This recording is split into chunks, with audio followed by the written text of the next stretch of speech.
항암을 하는 환자분들은 이제 취약한 게 외부 이제 세균 이런 부분에 이제 취약하거든요. 근데 이제 여름철에 이제 취약한 부분은 암 환자가 여름철에 절대 조심해야 하는 음식은 뭐가 있을까요? 항암을 하는 환자분들은 이제 취약한 게 외부 이제 세균 이런 부분에 이제 취약하거든요. 근데 이제 여름철에 이제 취약한 부분은 여러 가지 우리 해산물에 있는 그 여름철에 많이 생기는 세균이나 독소 이제 이런 부분들이 상당히 이제 문제가 되죠. 그런데 일반인들도 문제가 될 수는 있어요. 하지만 항암을 하고 있는 환자들은 특히 호중고가 떨어져 있기 때문에 그런 부분들에 대해서 주의를 해야 되는데, 그래서 우리가 환자분들한테 항상 말하는 게 항암하는 동안에 날것을 많이 먹지 말라는 이야기를 하거든요. 날것은 음식도 마찬가지예요. 우리가 야채를 먹는 것도 마찬가지고, 회도 날것은 감염을 시킬 수 있는 가능성이 많고, 또 특히 해조류라든지 폐류 이거는 더 위험할 수도 있거든요. 그 자체로도 위험하지만 항암을 하고 있는 상황이면 일반인보다 더 치명적이 될 수가 있죠. 그래서 여름철에 가능한 익혀서 먹어야 되고, 채소도 마찬가지예요. 그 다음에 육류도 마찬가지고, 특히 폐류 같은 경우는 한 여름철에는 가능한 안 드시는 게, 폐류 같은 경우는 날것으로 먹는 건 당연히 문제가 되겠지만 익혀서 먹더라도 독소가, 세균은 죽더라도 독소는 없어지질 않습니다.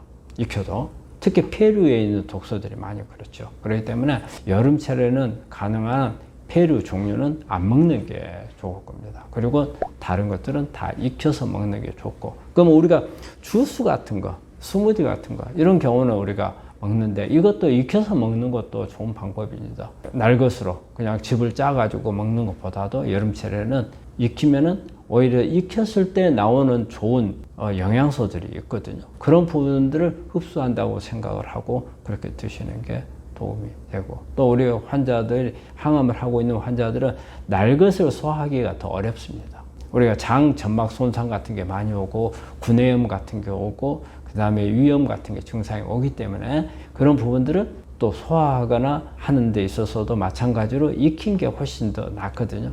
그래서 가능한 익혀서 드시는 것을 권합니다. 구독자분께서 댓글로 남겨주신 질문입니다. 우리 세연 씨께서 보내주신 거네요. 리트머스 용지는 어디서 구하나요? 리트머스 시험지는 우리가 일반적으로 우리 학교 다닐 때 썼던 리트머스는 1, 2, 3, 4, 5, 6, 7, 8 이렇게 나와 있는 거죠. 1단위로. 근데 우리가 시중에서 우리 환자분들이 구하는 거 보니까 0.5단위로 되어 있는 것들을 구하셨더라고요. 근데 0.5단위도 정확성이 없습니다. 왜냐하면 우리 몸 안에 산성도는 대개 0.1단위로 변하는 거거든요. 그래서 우리가 혈액에 있는 산성도는 7.35에서 7.45고요. 그리고 이제 우리가 일반적으로 산성하냐 알칼리냐 이런 부분들을 보려면 아침에 일어날 때, 막 일어나서 체크할 때 6.8 이상, 그리고 30분이 지나서 재수할 때는 7.0 이상이 되어야 된다고 이렇게 하거든요. 그럼 이걸 보면 다 0.1단위로 보는 거예요. 근데 0.1단위까지 돼 있는 리트머스 시험지는 잘 없거든요. 그래서 이제 우리가 쓰고 있는 것은 0.2단위로 쓰고 있습니다. 근데 우리가 문방구나 이런 데 가서 하면 아주 강한 거, 그 다음에 또 인터넷에서 나온 거 보면은 0.5단위로 나와 있는 게 있습니다. 0.2단위로 나와 있는 것을 구해서 쓰시는 게 좋겠고, 그래서 병원들은 0.2단위로 돼 있는 리트머스 시험지들을 가지고 있습니다. 그러니까 그 리트머스 시험지는 우리가 이제 침을 가지고 검사를 하러 가거든요.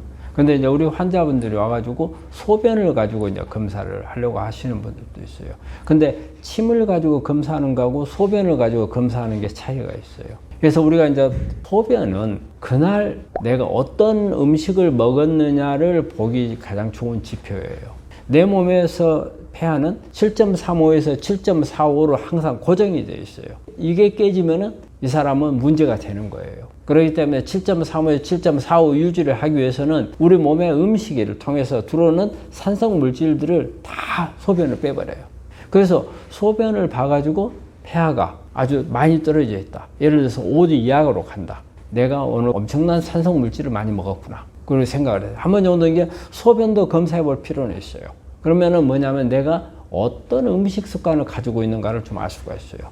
특히 우리가 먹는 음식 중에서 탄수화물, 지방, 단백질은 다 산성이에요. 그럼 미네랄은 알칼리성이에요. 내가 음식을 먹었는데 오늘은 보니까 어떤 날은 뭐 비슷하게 먹었는데 어떤 날은 pH가 높고 어떤 날은 낮아요. 그러면 높게 나오는 날은 내가 미네랄을 좀 더 많이 먹었구나.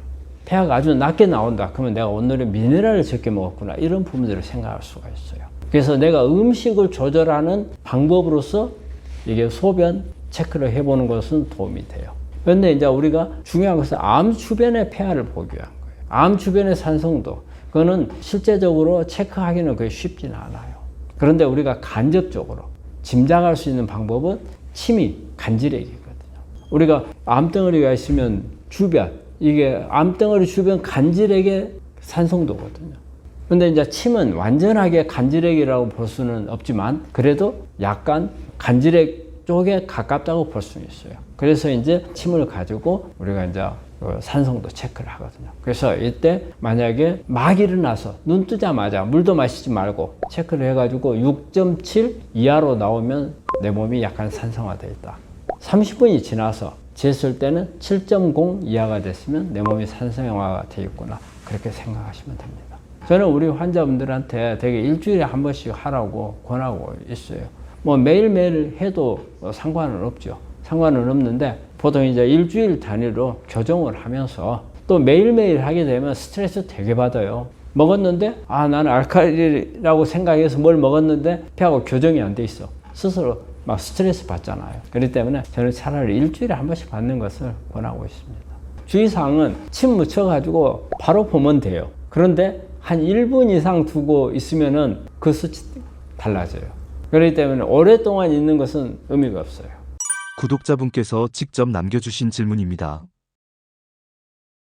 다음 질문은요, 민들레님께서 보내주신 건데, 항암 치료를 하는 게 아닌데 혈소판 수치가 3층까지 떨어졌다고 합니다. 혈소판 7봉 3번을 맞았는데 계속 떨어집니다. 골수 검사하고 기다리는 중인데 걱정이 많습니다. 스트레스도 관련되는지요?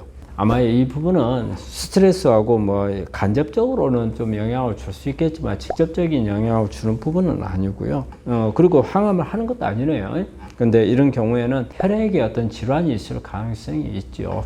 그렇기 때문에 제일 조심해야 하는 게 어디 부딪힌다든지 이런 상처가 나서는 안 되죠. 상처가 나게 되면 지혈이 안 되고, 그 다음에 어디에 충격 같은 것을 받아도 안 돼요. 그러니까 잘못하면 뇌출혈 같은 거, 내 몸 안에서 출혈이 생길 수가 있거든요. 그런데 우리가 일반적으로 뭐 몸이라든지 뭐 이런 데는 하지만 잘못하면 뇌출혈 같은 것도 올 수가 있기 때문에 위험하거든요. 그렇기 때문에 항상 조심하는 것은 어디 부딪히지 않도록 하는 것을 조심을 해야 될 겁니다.